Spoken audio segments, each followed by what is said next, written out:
Bienvenidos a Temprano Yo Te Buscaré, emisión número 52. Amén. Dios les bendiga. Vamos a presentar este tiempo delante de la presencia de Dios.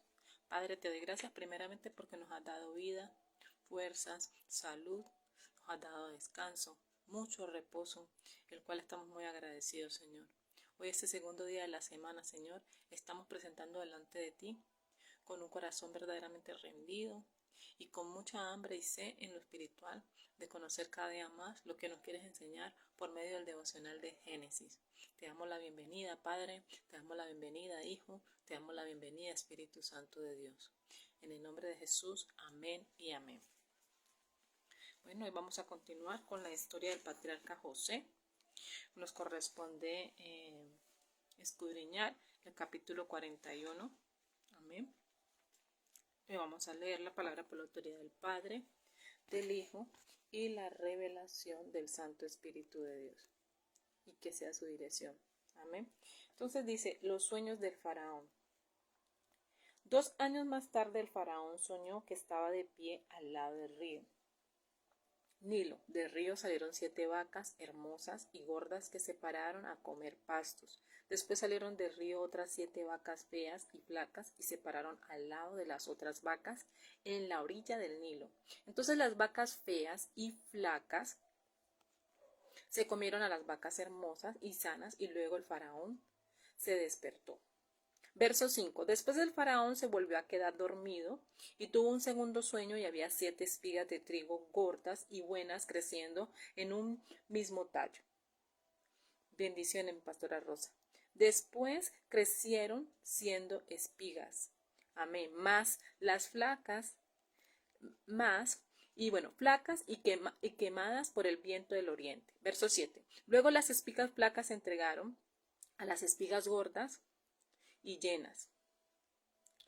Entonces el rey se volvió a despertar y se dio cuenta de que todo había sido un sueño. A la mañana siguiente estaba preocupado, así que mandó a llamar a los magos y a los sabios de Egipto y les contó su sueño, pero ninguno de ellos se lo pudo interpretar. Entonces el jefe de los coperos le dijo al faraón, hoy me acuerdo de lo mal que me he portado. Una vez el faraón estaba enojado conmigo y su siervo y me mandó a prisión junto con el jefe de los panaderos. Él y yo tuvimos cada uno un sueño, la misma noche cada uno con su propio significado. Aquí el copero está describiendo desde el verso 12 hasta verso 15 cómo José interpretó el sueño que tuvo el copero del rey y cómo interpretó también el de al panadero, que fue lo que aprendimos el día de ayer. Retomemos el verso 16. Dice, José le respondió al faraón, yo no puedo, pero tal vez Dios se le puede. Aquí me adelanté un poquito. El verso 15. El faraón le dijo, tuve un sueño. Me adelanté mucho. Vamos a ver, entonces el faraón mandó a llamar. Ahí, desde el verso 14. Entonces el faraón mandó a llamar a José y rápidamente lo sacaron del hueco, es decir, de la cárcel. José se afeitó, se cambió la ropa y se presentó ante el rey. Y el faraón le dijo, tuve un sueño y no hay quien me lo pueda interpretar. Pero he oído que cuando tú escuchas un sueño lo puedes explicar. Dios me le bendiga a mi hermana Erika. José le respondió al faraón, yo no puedo, pero tal vez Dios se le pueda explicar. Para el que va llegando, hoy estamos en el capítulo 41 de Génesis. José le respondió al faraón, yo no puedo, pero tal vez Dios se lo puede explicar. Entonces el faraón le contó, en mi sueño estaba yo parada al lado del río Nilo, de repente del río salieron 7 vacas gordas y hermosas que se pararon a pastar y después salieron del río y otras vacas que se veían muy mal, feas y flacas. Nunca he visto vacas tan feas en todo Egipto. Luego las vacas flacas feas se comieron a las primeras 7 vacas, las gordas, pero no se les notaba que se habían comido a las otras vacas que ya seguían estando igual, de flacas y feas. En ese momento me desperté y después vi en mi sueño que había 7 espigas de trigo llenas y hermosas que crecían en un mismo tallo. Después crecieron 7 espigas secas y quemadas por los vientos del este, y luego las espigas secas se tragaron a las espigas llenas y hermosas. Les conté esto a mis magos y nadie me puede decir su significado. Dios me le bendiga a mi hermana Mayra, a mi hermana Blanca.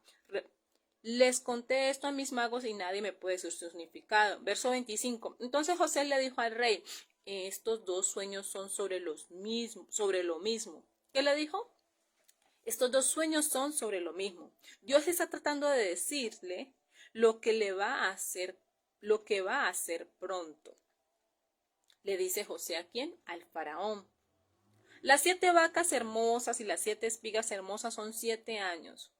Es el mismo sueño. Las 7 vacas flacas y feas que salieron después son 7 años. Igual que las 7 espigas quemadas y secas, esos son 7 años de escasez. Dios le está mostrando lo que él va a hacer pronto. Durante los 7 años habrá abundancia de comida en toda la tierra de Egipto, pero después de esos 7 años vendrán otros 7 años de escasez. La gente de Egipto se volverá de toda la gran cantidad, se olvidará de toda la gran cantidad de comida que había antes, y la escasez destruirá el país. La abundancia quedará en el olvido, porque la escasez que vendrá después va a ser muy fuerte. El significado de haber tenido 2 sueños repetidos es este. Dios ya decidió que va a hacer esto y todo va a comenzar a suceder muy pronto. ¿Quién decía esto? Lo decía José. Entonces el faraón debe buscar un hombre sabio e inteligente para ponerlo a cargo de Egipto. Después el faraón debe asignar gente que recoja una 1/5 parte de lo que produzca Egipto en los 7 años de abundancia. Deben recolectar toda la comida de estos años buenos que vienen a almacenar el grano bajo el control del faraón en ciudades determinadas y cuidarlo. Esta comida va a ser una reserva para el país para los 7 años de escasez que caerán sobre Egipto. De esa manera no se destruirá el país. El faraón y todos sus ministros aprobaron la propuesta y luego el faraón le dijo a sus ministros, ¿podríamos encontrar a otro hombre como este que tenga el Espíritu de Dios en él? Entonces el faraón le dijo a José, ¿cómo Dios te ha mostrado todo esto a ti? No existe nadie más sabio e inteligente que tú. Tú estarás a cargo de mi palacio y toda mi gente obedecerá tus órdenes. El faraón será el único con más poder que tú. Después el faraón le dijo a José, mira, te he puesto a cargo de toda la tierra de Egipto. Luego el faraón se quitó el anillo real de su mano y se lo colocó en la mano a José. Lo vistió con ropa muy fina y le colgó una cadena de oro en el cuello. Luego hizo montar en la segunda carroza real y la gente gritaba frente a él, abran paso. Entonces así el rey lo puso a cargo de toda la tierra de Egipto. El faraón le dijo a José, yo soy el faraón, pero sin tu autorización nadie levantará una mano ni un pie en toda la tierra de Egipto. Después el faraón le puso el nombre de Sefenat Panea a José. También le dio como esposa a Senat, la hija de Potifera, a sacerdote de la ciudad de On. Entonces José quedó al frente de Egipto. José tenía 30 años cuando empezó a servir al faraón, y el rey de Egipto se fue de la presencia de faraón y viajó por toda la tierra de Egipto. Durante los 7 años de abundancia la tierra produjo bastante. Él juntó todo el alimento de los 7 años en que hubo abundancia en la tierra de Egipto y lo almacenó en las ciudades. En cada ciudad almacenó el alimento de los campos que lo rodeaban. Entonces José almacenó mucho trigo, tanto como la arena del mar. Había tanto que dejó de medirlo, porque no se podía medir. Antes de los años de la escasez, José tuvo 2 hijos con Asenat, hija de Potifera, el sacerdote de la ciudad de On. José llamó a su primer hijo Manasés, porque dijo, Dios me hizo olvidar todos mis sufrimientos y la familia de mi papá. Verso 52. A su segundo hijo lo llamó Efraín, pues dijo, Dios me ha dado hijos en la tierra en que he sufrido. Los 7 años de abundancia en la tierra de Egipto terminaron y los 7 años de escasez comenzaron a llegar, tal como José lo había dicho. En todos los países había escasez, pero en toda la tierra de Egipto había pan. Cuando la comida empezó a escasear en toda la tierra de Egipto, la gente comenzó a implorar pan al faraón. El faraón les dijo, vayan a ver a José, hagan lo que él les diga. Cuando la escasez se esparció por todo el país, José abrió sus bodegas y comenzó a venderles trigo a los egipcios. La escasez era muy grande en todo Egipto y gente de todo el mundo fue a Egipto a comprarle trigo a José, ya que era muy grande la escasez en todo el mundo. Padre, te damos gracias por permitirnos leer esta maravillosa historia, Señor, en el cual, Señor, tú nos enseñas varios puntos aquí muy importantes y vamos a reflexionar un poco de manera muy corta, pero sustanciosa, Señor, en tu nombre, oh Jesús de Nazaret. Dios cumple lo que Dios cumple, cuando Dios cumple.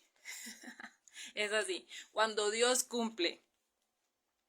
Cuando Dios cumple, se titula esta reflexión. ¿Por qué? Porque recordemos que José, desde el principio, desde que empezamos a leer la historia de José, él estaba en su casa con su padre, con sus hermanos, y él tuvo un sueño, que más adelante, en el siguiente capítulo, Dios mediante mañana, vamos a darnos cuenta cómo llega ese cumplimiento de ese sueño que él tuvo.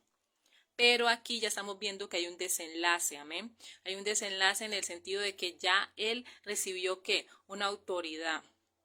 Pero leamos un poco del sueño. El sueño dice los sueños del faraón. Resulta que la particularidad de estos dos sueños es que toma dos ejemplos, lo que son unas vacas y lo que son unas espigas, ¿cierto? Y de alguna manera él le revela a José, porque el mismo José reconoce que no es él, sino que es Dios.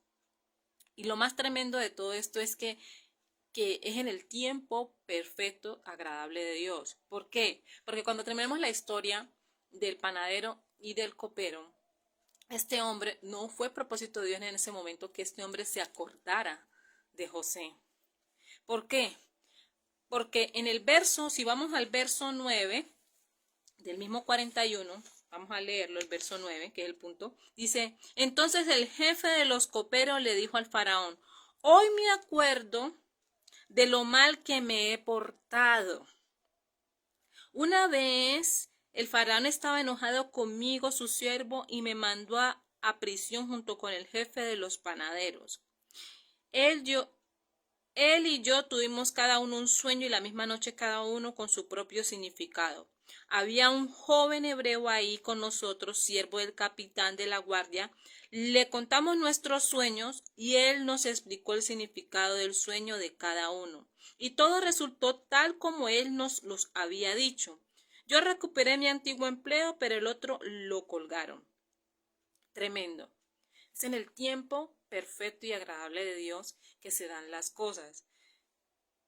Él le dijo, José mismo le dijo, ¿te acuerdas de mí cuando estés ante el faraón?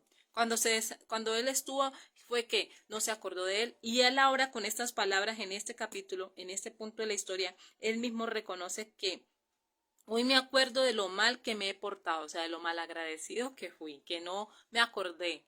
Pero ahora que tuvo esa necesidad, ahora que necesitaban saber qué era lo que estaba pasando con su rey, con el faraón, el Señor permitió que de una u otra manera José sí llegara a tener esa entrevista, ese encuentro con el rey, con el faraón. Entonces, por eso es que dice, cuando Dios cumple. Claro, cuando Dios cumple. ¿Por qué? Porque no es cuando tú quieras o cuando yo quiera o cuando algún ser de la faz de la tierra quiere, es como Él quiere, donde Él quiere, como Él quiere siempre. Entonces es tremendo. Suena como radical, pero es real. O sea, el plan de Dios siempre es perfecto. Las cosas de Dios siempre son perfectas. ¿Qué otro punto así me llama la atención de esta maravillosa historia? Porque son muchas cosas que se pueden decir, pero en un corto tiempo tampoco es mucho. Pero la esencia de lo que nos está diciendo es cuando Dios cumple, o sea, Él lo que promete lo cumple, es lo que no se nos puede olvidar. Y otro punto así importante que quiero resaltar en esta bella mañana es esa fe de José, o sea, ese hombre de las historias de todo lo que hemos tenido la oportunidad de ir leyendo y de ir escudriñando, en ningún momento se ha visto que este hombre haya perdido la fe, o sea, una fe de un patriarca, la fe de sus antepasados, desde Abraham, o sea, una fe, o sea, esta fe de José, una fe inquebrantable, o sea, esa sí es una fe inquebrantable. Eh, ¿Qué más podemos decir? Luego hay una parte donde habla de que le contó a los magos y nadie pudo decir el significado de lo que iba a hacer pronto Dios. Pero entonces finalmente se cumple el propósito por el cual José está allí. Y el mismo José le dice eh, en el verso 25, entonces José le dijo al rey, estos dos sueños son sobre lo mismo. Dios está tratando de decirle lo que Él va a hacer pronto.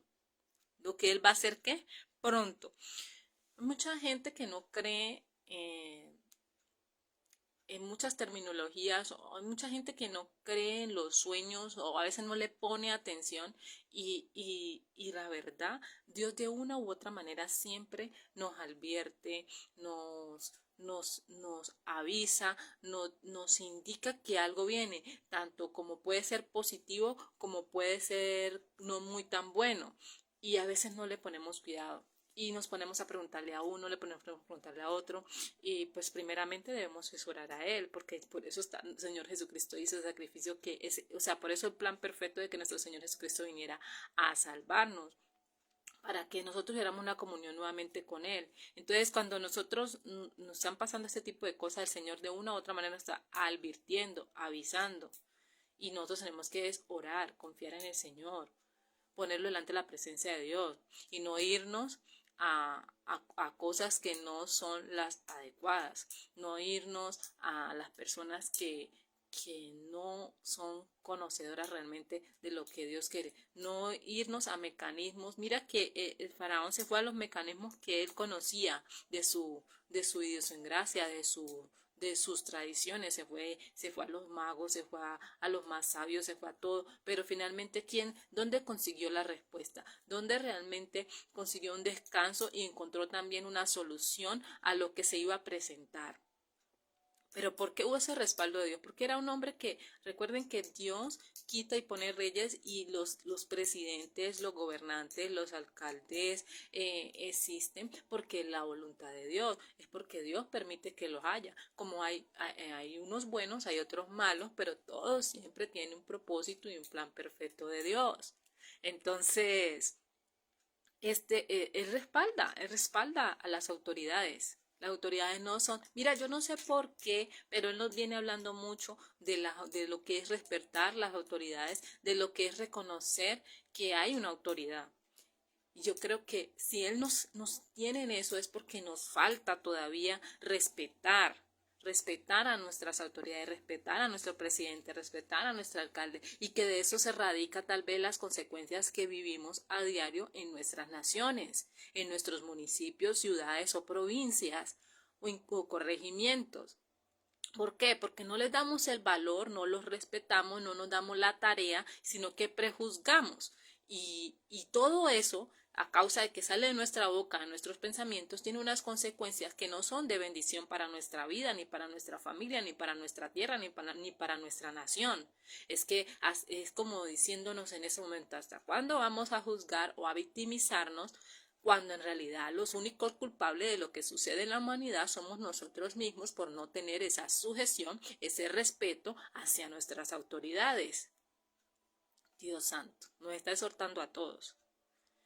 Y esa no era la intención, diría uno humanamente, pero es que es la palabra, estamos a luz de la palabra. Ser una mentirosa si no dijera lo que realmente está diciendo ahí su palabra, y ustedes mismos lo pueden comprobar, ustedes mismos lo pueden leer, y nos está llevando a eso, de que ya tenemos que aterrizar, de que nosotros como seres humanos si estamos conociendo ya la verdad, debemos aprender a valorarnos unos a otros y debemos aprender a respetarnos unos a otros, primeramente respetar a Dios y luego a nuestro prójimo, y empieza desde nuestra propia familia, de respetar a nuestros padres, a nuestras madres, a nuestros hermanos y todo lo que tenga que ver con autoridad, porque si nosotros queremos que nos respeten, que nos traten bien, que nos den nuestro valor, que nos den esa honra, también nosotros también lo tenemos que empezar haciendo, porque el ejemplo empieza desde nosotros mismos, o sea que esta palabra me está tocando primeramente a mí y te toca a ti que la estás escuchando, porque ¿por qué tanta crítica a tu padre, a tu madre? ¿Por qué ese maltrato, esas malas palabras? ¿Por qué esa tanta deshonra? ¿Sí? Y en el caso de José, ¿qué nos está dejando de conclusión? La fe. Nos está dejando de conclusión, nos está diciendo, ten paciencia, espera, confía, haz lo que tienes que hacer, sé obediente, sé útil donde quiera que tengas, ponga la planta de tus pies donde te lleve, porque este personaje nos enseña que él, aunque fue un esclavo, que luego fue un siervo de Potifar, él luego fue encarcelado y ahí también fue útil, luego vino a dar a donde, ante el faraón y empezó a tener esa sujeción, ese respeto, al no alejarse de su fe, de Dios, de siempre, como dice este rema, no me avergüenzo del Evangelio porque es poder de Dios, y es así. Este hombre en ningún momento negó su fe ni negó su Dios, y fue una persona muy íntegra. Fue una persona muy íntegra, se guardó, evitó la tentación. O sea, este personaje, este patriarca, no estoy diciendo que sea perfecto porque igual es humano, fue humano como nosotros y tenía sus debilidades, pero supo descansar en Dios. Un hombre que sí sabía descansar en Dios. Y en el capítulo de mañana vamos a ver su fragilidad un poco más humana también en otras cosas, pero que también es una excelente enseñanza. Este capítulo es espectacular, tiene muchas cosas que aportar a nuestra vida, pero yo le digo y le invito que usted en este transcurso del día siga trabajando en este capítulo, sigamos trabajando en las enseñanzas de este patriarca, saquemos esos ejemplos y no solamente digámoslo, sino que apliquémoslo en nuestra vida, en nuestra vida cotidiana, debémoslo como un modelo en lo que realmente somos nosotros como hijos de reino. Les amo mucho por Cristo Jesús. En esta hora vamos a invitar a esa persona que de pronto nunca aceptaba a Cristo, y es el propósito por el cual se abre esta misión cada mañana de lunes a viernes. Así que vamos a hacer la oración. Señor Jesús, allí te presentamos en esta hora esa persona que nunca ha recibido, te ha recibido y ni te ha aceptado, Señor, como el Salvador. En esta mañana, esa persona confiesa con nosotros: Señor Jesús, reconozco que he pecado, que no te he tenido en mi vida, pero hoy has llamado mi atención y quiero de eso, quiero conocerte. Te pido, por favor, que inscriba mi nombre en el libro de la vida y que jamás sea borrado. Séllame con tu Santo Espíritu, porque hoy confieso que tú moriste en un madero por los pecados de la humanidad y los míos, y te doy gracias y te acepto como mi Señor y mi Salvador. También reconozco y doy gracias porque al tercer día resucitaste y ascendiste a los cielos y estás sentado a la diestra de Dios Padre. Gracias por salvarme. Si hiciste esta oración junto conmigo y con las personas que estamos aquí en este momento, o en un momento del día lo hiciste, recuerda acercarte a una iglesia de sana doctrina que crea en el Padre, en el Hijo y en el Santo Espíritu de Dios. Continúa con nosotros de lunes a viernes en este devocional, y así poco a poco vas a acercarte, vamos a conocer más del Padre, vamos a conocer más del Hijo y vamos a conocer más del Espíritu Santo, que es la mejor solución que tenemos, porque los días que se vienen no son buenos. Por eso cada día Es necesario que busquemos del Señor mientras pueda ser hallado. Dios les bendiga a todos. Excelente día, excelente continuar de semana. Espero podamos seguir unánimes juntos, perseverando en la fe como se debe. Este manjar ha sido delicioso para nuestro espíritu. Ha sido el mejor desayuno en muchos días. Dios les bendiga. Les amo mucho por Cristo Jesús. Su servidora Lady Vanessa Mancilla se despide. Feliz día.